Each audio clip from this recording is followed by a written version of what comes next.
everyone, and welcome to Talking Comics with Team Venom, or whatever we decide to call it. It's probably going to have a different title within a week because I'm pretty sure it's a different title to what we said last time we did one of these. Anyway, it's us talking about comics. It's all that matters. Yeah, that's pretty much it. For this episode, we're going to chat about, well, we picked a comic book each that we both enjoy that's got a certain theme, and the theme is video games. There's been a load of comic book video games over the year. Video game comic book adaptations over the years. Notable ones include Top Cow's run of Lara Croft Tomb Raider, which was really, really good and crossed over with things like The Darkness and stuff like that. There was the Mortal Kombat series in the 90s that was really good. I know Mortal Kombat's carried on from the 90s, but the 90s Mortal Kombat stuff really fleshed everything out when all you had was 8 players in a couple of games and no backstory. And then there was, of course, the Street Fighter comics, which had a massive following and still do. And to the point where I think characters from the Street Fighter comics crossed over into like Street Fighter 4 and 5 and things like that as well. So, yeah, just generally, there's a big market there. Oh, and Sonic the Hedgehog has a massive comic book following that's actually ended up designing certain characters from that too. Little fun did you know fact there. I didn't, and I still wish I didn't. Yeah, in the early 90s, it was like, Amy, the pink hedgehog. Yeah. Yeah, that was comic books first, as far as I'm aware. I can remember reading that stuff when at the times the only things that we had for the games were Sonic 1 and 2. And then they had all these extra characters in comic books. So, yeah. That's at least going from memory, so I might be wrong. But I don't think she was in games until this century. Can we all agree that Sonic the Hedgehog as a franchise is holding on by a thread? Oh, yeah, it has been for years, to be fair. Good. When Sega stopped doing consoles and stuff, and they went, right, we're going to focus on Sonic games to make them better. Like, liars. The last Sonic game I played was Sonic Unleashed, and it made me want to throw up. Oh, that was the werewolf one, wasn't it? That was terrible. Yep. Yeah. Yeah. Anyway, comic books. Yes, comic books. More enjoyable video game ones. And you've probably noticed as you're watching along or listening along or whatever, there's probably a few omissions from that. And there's a good reason because we both picked a sweet series to talk about each. So do you want to go first with yours, Connor?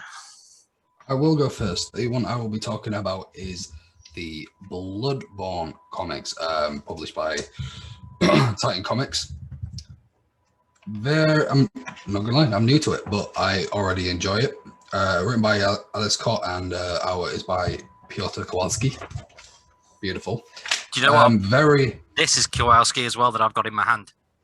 Synchronicity. Yeah, the artwork, you can't get wrong. I mean, if we just go to the opening page here for the camera, I know my camera's not great, but just look at that. That is great, to be fair. That artwork opens it up.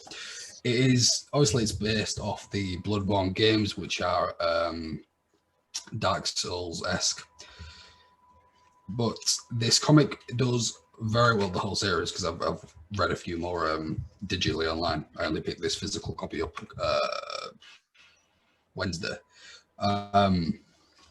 It does a very, very good job of not only fleshing out an already incredibly detailed lore that is in the Bloodborne game, but it sticks to the dark theme of the whole universe, which is good because that can be harder to do when you're basing it off a video game, because obviously video games are physically immersive. Yeah. So it doesn't always translate to, artwork and page. But this does it very, very well. I showed you, Rory, not too long ago, that this has the greatest close-up panels. I was waiting for that. It does. It has the greatest close-up panels in comic book history. I'm going to show the people here. One.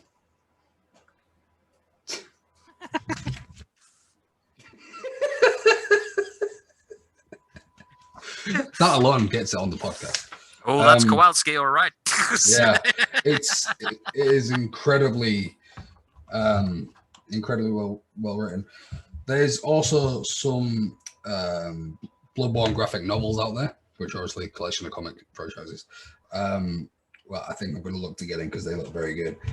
The thing about this that I'd recommend more than just any other comic book, really, is the detail down to not only what the main character is talking about and feeling, but there's a couple of panels in this where he's not thinking, he's talking out loud while he's in like a tavern type thing. Yeah. And if you, when you really look at the panels, you can see as he starts to say some of the more outlandish shit, there's reactions from the people around him. Yeah. But they're not like your comedic kind of looks. At one point, he says something about murder, and you've got two of them just like.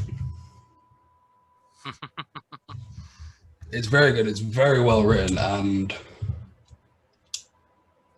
cliffhanger just seems to be what Bloodborne does, because I've read quite a few digitally now. Yeah. And I think it's one of them things that you have to read a full set to get closure on, that's probably not for everybody, but at least it keeps you invested. Yeah. I'm going to put this back in its case now. Fair enough. Well, before I get into ours, I'll just quickly show off a bit of the old merchandise to the camera. So if you could flash your beautiful chest, just as we are wearing the official Team Venom Media shirts, printed from Aiden's Books in Burton-upon-Trent. You can find them on Facebook at under the name Aiden's Books. So they're not a sponsor or anything. We had to pay for them, but they did really good work, and it's a company that's run by a friend. So if anyone's after some custom kick-ass t-shirts being made, Aiden's Books. There we go. That's going to sound like they paid me. They haven't paid me at all to do that. I was going to say, if they paid you, then we need to have a conversation. No. They just reduced the price of doing these shirts in general because friends and stuff. But yeah. But yeah. So the one that I was going to mention, which also has Piotr Kowalski's art in it, is the Witcher comics, which I know The Witcher started off as a novel series by Andrzej Sapkowski, but these are actually, I'll just drop that on there, that is actually done by CD Projekt Red themselves, so it's based on the game version of Geralt of Riviera, because there's a wealth of stuff with the novels, and the games sort of had their own narrative and such, and there's a lot of open world elements to them. But what the Witcher series does, I mean, this is a big hefty thing because it's at the point of this coming out, it collected everything that had come out, so it's really good. And this collects like the 1 to 5, the issues 1 to 5 of the main series, House of Glass, Fox Children, Curse of Crows, and Killing Monsters one shots. So it's like a big guide to it, but it's one of those ones where it essentially fleshes out the worlds of the game. So if you're going around on Witcher 3, for example, and some lurkers and stuff run at you, and you're like, what the hell are those things? Dark Horse Comics got your back, bro. Yeah, it's really good. There's also sketchbooks and things like that in here. And the cover of this as well is one of my favourite covers because it's by one of my favourite artists that you hardly see doing other work these days. This is, and by that I mean stuff that he doesn't own. And this is by the cover's by Mike Mignola, who created Hellboy, which is what you predominantly see his art on, and his own creator stuff. Whereas he's not wrote any of this. He's literally just on the cover, and I'll just bring it into the camera. It's a very sweet cover. That's very cool. Yeah, and I do like Mike Mignola's artwork. So that was, that was just attractive enough by itself. But yeah, it's a great series. Highly recommend it to anyone. And it covers. Hey, what else is a good series that I highly recommend to anyone else? I know what you're going to say. The Suit. Oh, okay. I didn't know what you were going to say. Just dropped. Issue 3 has just dropped, and issue 4 will not be far behind. If only we had someone who knew more about it. I mean, yeah, but at this point, you probably know more about it than I do. Probably not. I've sat through a lot. So obviously, The Suit is the comic book series that I've been writing, and all 4 issues are finished. And I would say they're all available. I would be selling them, but I did a count just before this video. I only had 3 and 4 arrive with me yesterday, and 3 was a back order because of issue 3 selling out. I had a handful of issues 1 and 2 left. They've all gone because the video was popular enough that it got me some orders, which was nice. And I've got 2 copies of issue 3 left, and of just an account I've got like 7 of issue 4 left. So, I mean, yesterday when I started doing these videos, I was like, yeah, sell. Now I've got nothing. They've gone, which is great. So thank you to anyone that's ordered and all that sort of thing. But people can still get it. They can still get it. There will be more. There's digital versions available on teamvenommedia.co.uk. And speaking of digital versions, there's they're at the low price of $150 on there each. There's also a 14-page preview of the issue 1 of the suit on there if you want to take a look at that, folks, and see what you think. Because obviously, me going like this, oh yeah, these are great, you're not going to know what they're about, and I'm loath to tell you what they're about because the 4 issues sort of intertwine and tell an origin story of the character. If you read the first 14 pages, then you'll have enough knowledge to know whether you want to carry on reading it or not. And yeah, you can go over to teamvenommedia.co.uk and pick that up.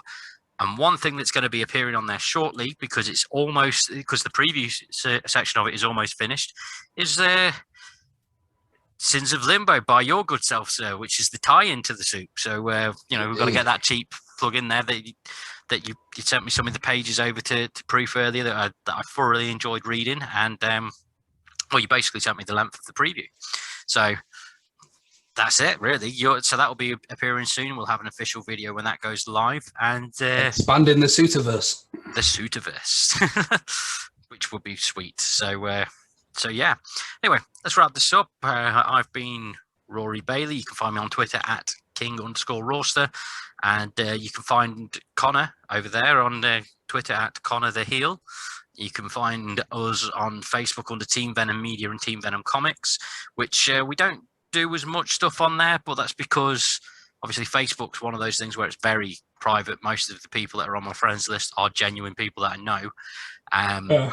So there's only a small audience that are going to be picking that stuff up. Twitter, we've got all the followers and stuff, so that's the best place to find updates. And obviously the YouTube channel. So please make sure you like and subscribe to the channel, smash those notification buttons and stuff like that. And, you'll see more stuff, because as soon as we've got stuff, we will happily put videos bragging about them.